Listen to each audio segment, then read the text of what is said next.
Buenas. Bueno, bienvenidos y bienvenidas a un nuevo episodio de Plantan Cara, el podcast donde damos voz a personas que desafían límites y nos inspiran a mirar la vida con una otra perspectiva. Hoy tenemos con nosotros una invitada muy especial, Aida Castellán Anglada, psicóloga general sanitaria, experta en salud integrativa y creadora del método ALAS. Ha trabajado con deportistas de alto rendimiento, con el Comité Paralímpico Español y con personas que quieren recuperar su bienestar emocional y físico. Con ella hablaremos de resiliencia, inteligencia emocional y de cómo plantar cara a las dificultades con una mirada holística. Preparados para descubrir cómo las emociones pueden ser nuestra mejor aliada. Comenzamos. ¿Quién es Aida Anglada Castella? ¿Quién es? Bueno, gracias Álvaro, primero de todo, por Nada. invitarme a esta entrevista.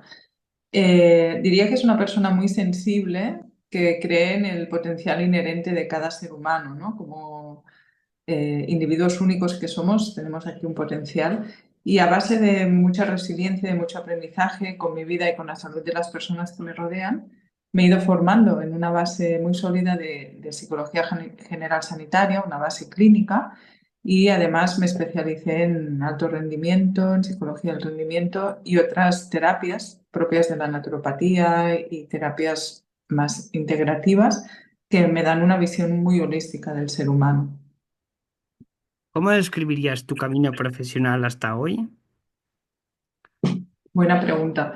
Y haces una buena pregunta porque camino profesional significa curriculum vitae, ¿no? Curriculum, camino, vitae de vida, ¿no?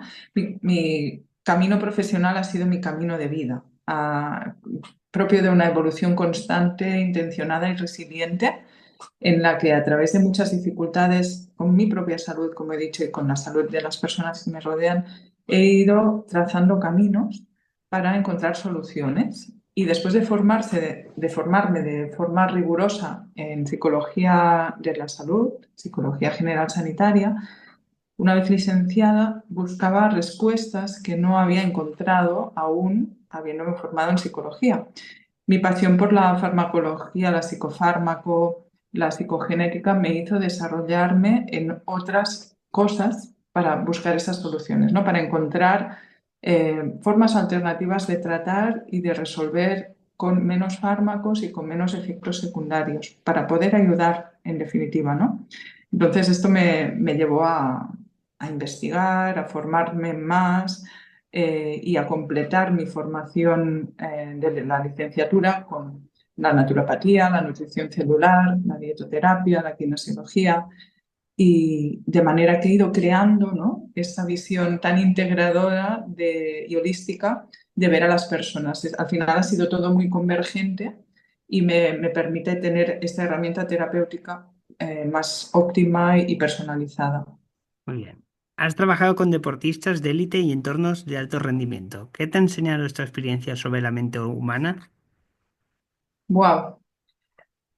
Ha sido una gran, bueno, y es todavía, ¿no? Porque estoy trabajando todavía con élite deportiva y con deportistas de todo tipo, pero la mente es algo muy desconocido y tenemos un gran potencial que desconocemos. Esto es un laboratorio fascinante, ¿no?, de la mente humana. Trabajar con estas personas me ha enseñado a ver el potencial que tenemos cuando nos enfocamos a objetivos que nos apasionan. La mayoría de deportistas de élite cuentan con la gran suerte o oportunidad de poder hacer de su pasión su profesión, ¿no? Y esto permite llegar aún más lejos. Me ha permitido ver cuánto se puede entrenar la mente y de qué forma sistemática podemos lograr optimizar más nuestro rendimiento, ¿no?, como humanos. De esto me ha permitido también aplicarlo a todo lo que aprendí y lo que estoy aprendiendo de la psicología del deporte, lo he podido aplicar al ámbito clínico. Y es maravilloso porque hay un enfoque más positivo, más resiliente y más de ahora hacia el futuro, ¿no?, hacia el crecimiento de la persona cuando podemos enfocar estas herramientas a la psicología de la salud. Es decir, hay un paralelismo y he podido integrarlo bien y además Creo que en nuestra vida cotidiana al final estamos siendo una sociedad de alto rendimiento, con mucha demanda al día y muy pocas horas disponibles y creo que puede ayudar mucho a trabajar en este ámbito para poder ayudar a más personas que socialmente a lo mejor no están en la élite deportiva, pero cualquier madre, padre de familia, cualquier director, directivo, cualquier persona, estamos sometidos a una presión que al final estamos desarrollando nuestro estilo de vida, ¿no? De alto rendimiento. Y este estilo de vida se puede entrenar y se puede acompañar y crear. Muy bien. ¿En qué consiste el método ALAS? ¿Qué pilares lo sostienen? Claro, el método ALAS es un modelo de intervención que al final, como he dicho, es integrativo, ¿eh? Ha sido una suma de muchos conocimientos y es un modelo de intervención diseñado para mejorar la salud y la calidad de vida de las personas. ¿En qué se sustenta? En desarrollar un equilibrio psicofísico y emocional de la persona. Es decir, se tratan todos los cuerpos o campos a la vez. Eh, la parte emocional, la parte psicológica y la parte física o nutricional para conseguir un buen equilibrio psicofísico. Bien. ¿Cómo se puede ayudar este enfoco a personas con TDAH o otros trastornos del neurodesarrollo? Minuto, Álvaro, que se estaba cayendo la pantalla hacia Ah, adelante. A ver vale. si.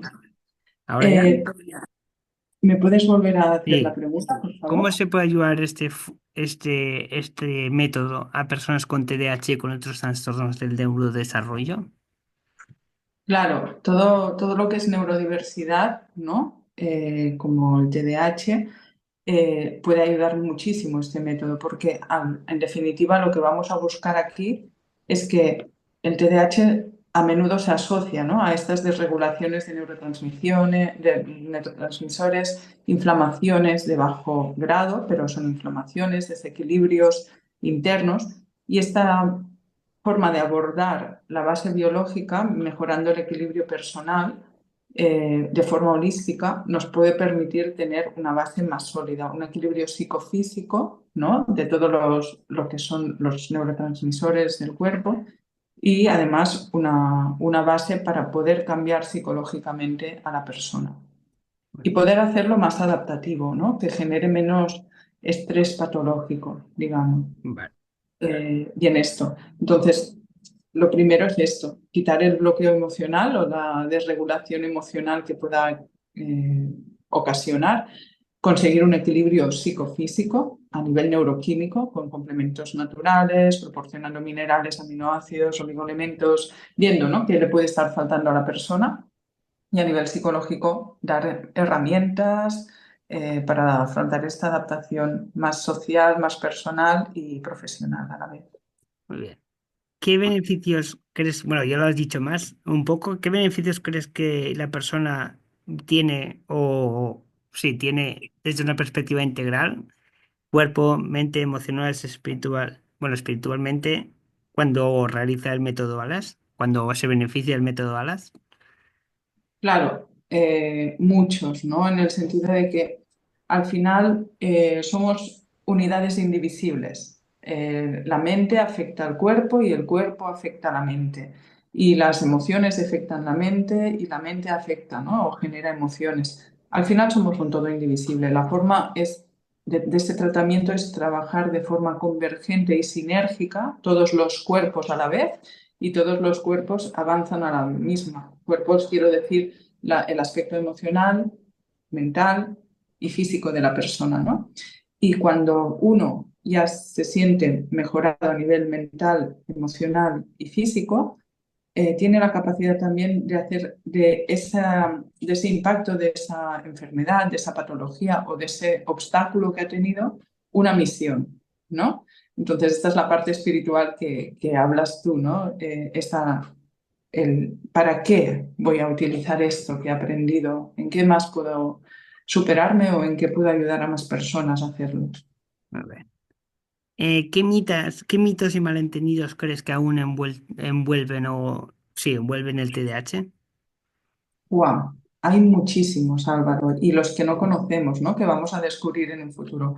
Los que conocemos hasta ahora, para mí, hay un mito que es el del déficit de voluntad, que esto me lo encuentro mucho, ¿no? Hablando con profesores, con padres, es que para mí es el más nocivo, ¿no? Es como no entender realmente que el TDAH es una desregulación de neurotransmisores a nivel cognitivo y y no entender que no es una falta de voluntad, sino que ni del sistema de motivación intrínseco ni de ejecución, simplemente que es una forma neurodiversa, ¿no? De funcionar. Somos todos distintos, es una arquitectura cerebral distinta y una química, psicoquímica cerebral distinta. Entonces, eh, este es uno de los mitos, ¿no? Creer que es una falta de voluntad, que son perezosos, que no pueden, que no quieren, ¿no? Otro mito sería el que solo es para niños. El TDAH es una cosa, es una enfermedad, es una patología que no se cura pasando la adolescencia, ¿no? Es cierto que hay rasgos que ya nos llevan a identificarlo desde muy pequeños y a poderlo acompañar y tratar de forma muy temprana para que no desarrolle más patología, ¿no? Cualquier cosa que se pueda tratar de forma más temprana va a evitar generar a medio y a largo plazo más patología, pero no queda en la infancia. El TDAH puede estar Sí, se ha parado. Te acabo de parar. Se ha parado, ¿eh? Se ha parado.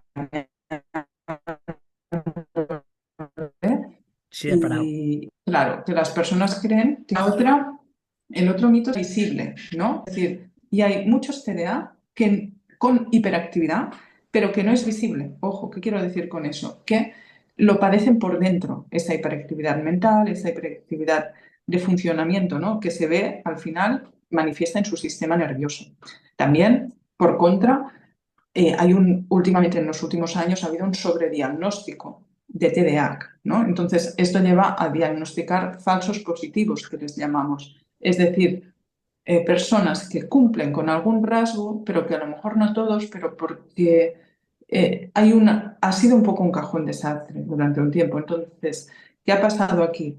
Que han entrado muchos casos a ser diagnosticados de TDAH, mal diagnosticados desde mi punto de vista, por tener una atención dividida o dispersa. Explico. La atención es una capacidad del ser humano que se puede entrenar.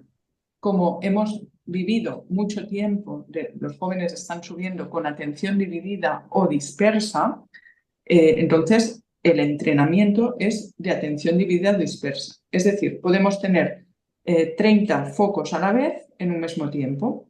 Antes de pequeños teníamos en la escuela el libro, la libreta y el boli y el profe. Unos cuantos focos, pero pocos. Ahora en el cole tienen el móvil, el correo electrónico, el TikTok, el Instagram, el WhatsApp, el profe, el ordenador, la libreta, el compañero que ya no hace falta ni girarte porque le mandas el mensaje por el ordenador. Entonces, ¿cuántos focos atencionales hay abiertos? Esto sería como un ordenador con un montón de aplicaciones o de programas abiertos. Obviamente va más lento, no tiene tanta capacidad como si solamente abrimos un programa. Pues se tiene que asemejar a nuestra atención, ¿no? Si tenemos tantos programas abiertos, no es que seamos un TDAH, sino que tenemos la atención dispersa. Y este, para mí, ha sido un error, ¿no? Cometido por muchos años por los profesionales, este sobrediagnóstico, que aquí sí que ha creado discusión o a lo mejor ha bloqueado todos estos mitos para la gente que realmente sí que tiene un problema funcional o neuroquímico, de no entendimiento, porque al final hay una parte que sí que es entrenable y hay otra parte que no, que hay que aprender a llevarla, ¿no? Pero bueno, en cualquier caso, todo esto estamos avanzando. Muy bien. ¿Qué importancia tiene la regulación emocional en el día a día de una persona con TDAH?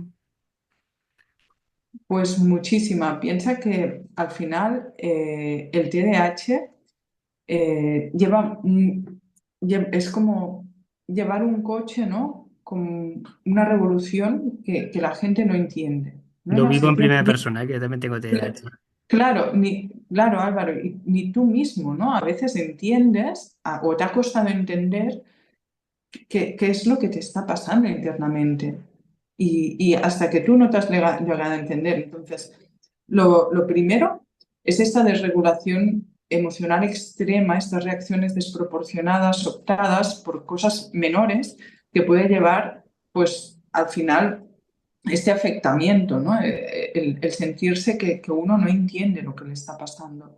Y luego la disforia más sensible al rechazo, es decir, ese dolor emocional que nos provoca ver que, o la percepción, real o no, de ver que las personas de nuestro entorno no nos entienden y que no encajamos, ¿no?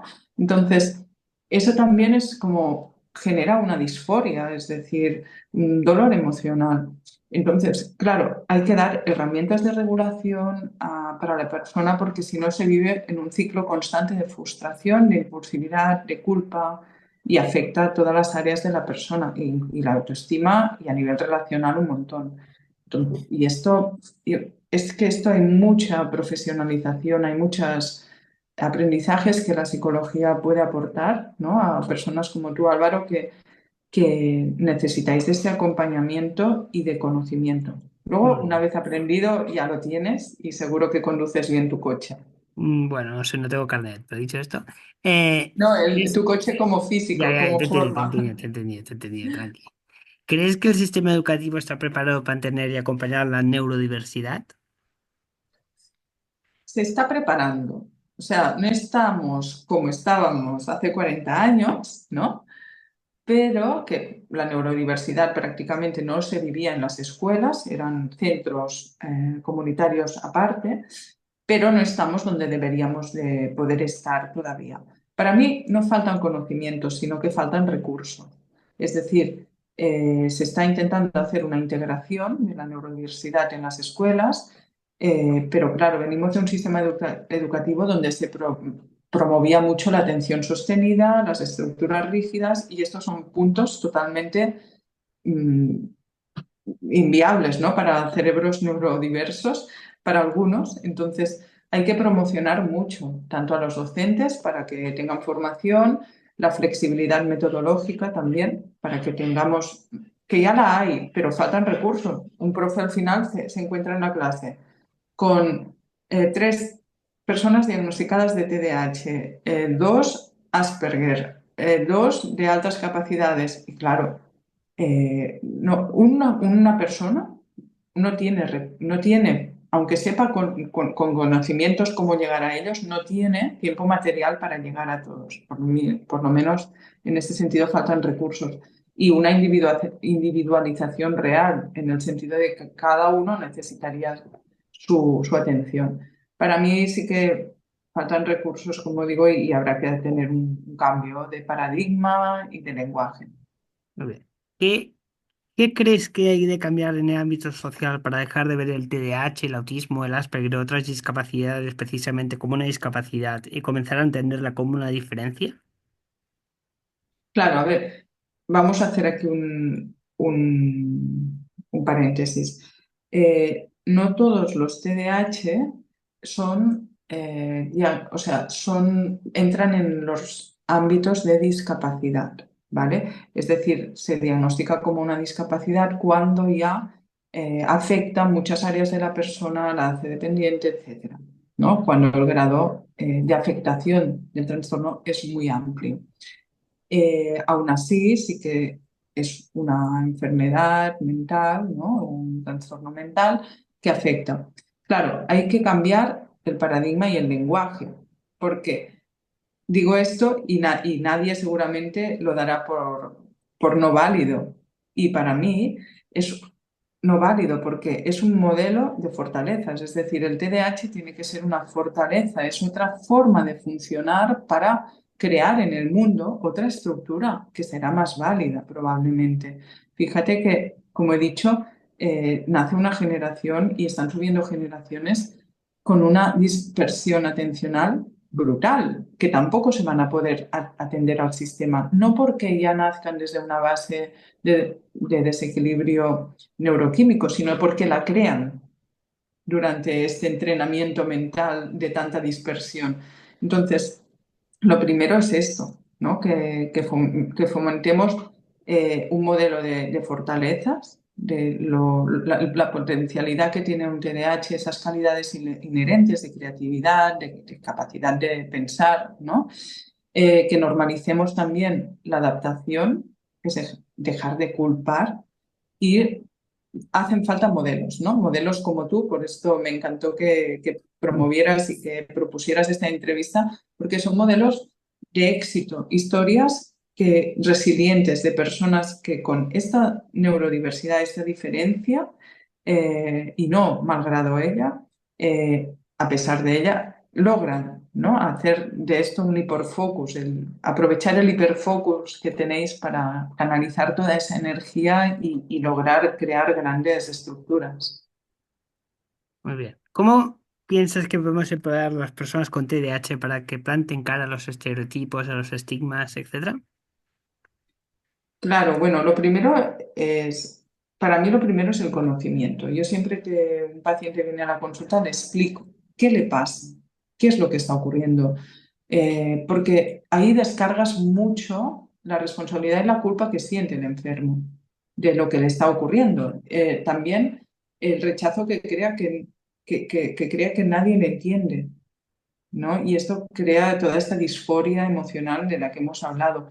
Entonces, lo primero es darle conocimiento, neuroeducación, es decir, explicarle. Y lo segundo es identificar esos talentos y usar el talento para accionar y darle muchos recursos en el sentido de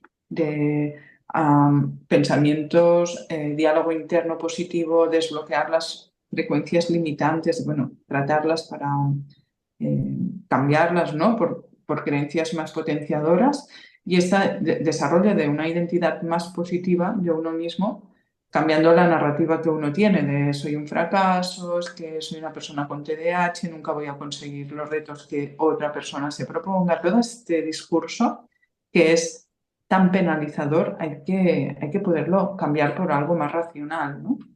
Y para mí se puede ayudar muchísimo en esto, ¿no? Lo primero conocimiento, después identificar talento y dar acciones o misión de vida y desarrollar toda esta parte de cognitivo-conductual para que tengan una mejor autoestima y percepción de uno mismo. Muy bien. Si pudieses enviar un mensaje a todas las personas que conviven con TDAH y con otras discapacidades parecidas, ¿cuál sería? Buah, pues que transformen la visión, que crean en ellos y que encuentren y que busquen y encuentren profesionales que les ayuden a acompañar este proceso de cambiar esta forma de verse como inferior, como deficiente, todo este lenguaje y que planten cara, ¿no? Como dice tu plataforma, a esta diferencia neurobiológica y la conviertan en su gran potencial, es decir, abrazar la dificultad para hacer de este obstáculo un beneficio. Para mí sería este el mensaje, ¿no? Bien, O como dicen los orientales, transformar el veneno en medicina y muy también bien. creer en ¿En qué? Se ha parado.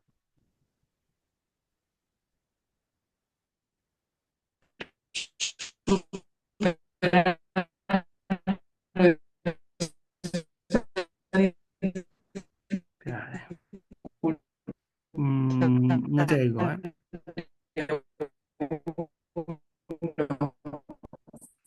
No te oigo, Aida. Se te ha parado.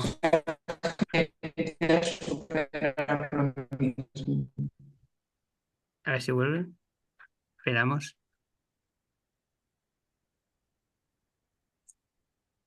Aida, se te ha parado. Hola, Se te había parado. O sea, vuelve a repetir la respuesta hola, que se te hola. había parado. Ahora perfecto. Vuelve a repetir la Qué respuesta porque raro. se te había parado. Ahora me- Qué raro, porque yo me escuchaba súper bien, lo Sí, siento. sí, yo te veía mover los Eh, labios, pero no te la oía. pregunta, vale, la pregunta es cómo empoderar a personas con TDAH para Sí, que planten cara, ¿no? sí. A los estigmas. Esto me has Espabila que quedan preguntado. 10 minutos para que se acabe la conferencia, me avisa. Ahora pone aquí que no estás grabando, bueno, estás Sí, grabando, ¿no, sí, sí, Álvaro? sí, me quedan 10 Vale. minutos, ¿eh? O sea, No te preocupes. Nada, decía que esto, ¿no? Transformar la visión de lo que es una discapacidad o a una diferencia neurobiológica y que no es una discapacidad, es un gran potencial. Entonces decía que crean en ello, que encuentren profesionales que les acompañen en este proceso y que logren conectar con abrazar esta dificultad y transformarla en un beneficio, ¿no? En ese gran potencial para poder ayudar a más personas como ellos y a través de su autosuperación. Para mí, esto es lo que decía, ¿no? Que es transformar el obstáculo en beneficio y en misión de vida y también lo que habla, ¿no? La filosofía oriental de transformar el veneno en medicina. Entonces, esto es plantar cara, ¿no? A tu propia obstáculo con esa resistencia y resiliencia humana. muy bien. Bueno, queridos, hoy hemos aprendido que plantar cara no es solo resistir, sino también cuidarnos, entender nuestras emociones y darnos permiso para crecer. Como veis, Aida nos ha recordado que la salud es un equilibrio entre cuerpo, mente y alma, y que la resistencia es construir paso a paso con conciencia y esperanza. Y si alguna cosa quiero que te lleves de este episodio, que sea esto, que dentro tuyo hay alas para volar más allá de cualquier límite. Y sobre todo, gracias por escucharnos y recuerda, cada día es una oportunidad para plantar cara y transformar nuestra vida. Y bueno, gracias Aida, gracias, de verdad, te ha sido muy guay, la verdad me ha encantado la charla. A pesar de los errores informáticos, que eso es imprevisible. Y que gracias por todo y gracias por participar en este proyecto. Me hace mucha ilusión que participéis gente que sabe de verdad. Y mucha suerte. De hecho. Bueno, Álvaro, gracias a ti y a todos los que nos estén escuchando y haciendo que más personas logren tomar esta conciencia y sobre todo la responsabilidad de cuidar nuestra salud como primero de la lista, ¿no? Que muchas veces decimos la salud es lo primero, pero no lo llevamos a cabo. Muy bien. Un abrazo Bueno, y que tengas mucho éxito en este proyecto. Encantada gracias. de colaborar en tus inicios. Igualmente.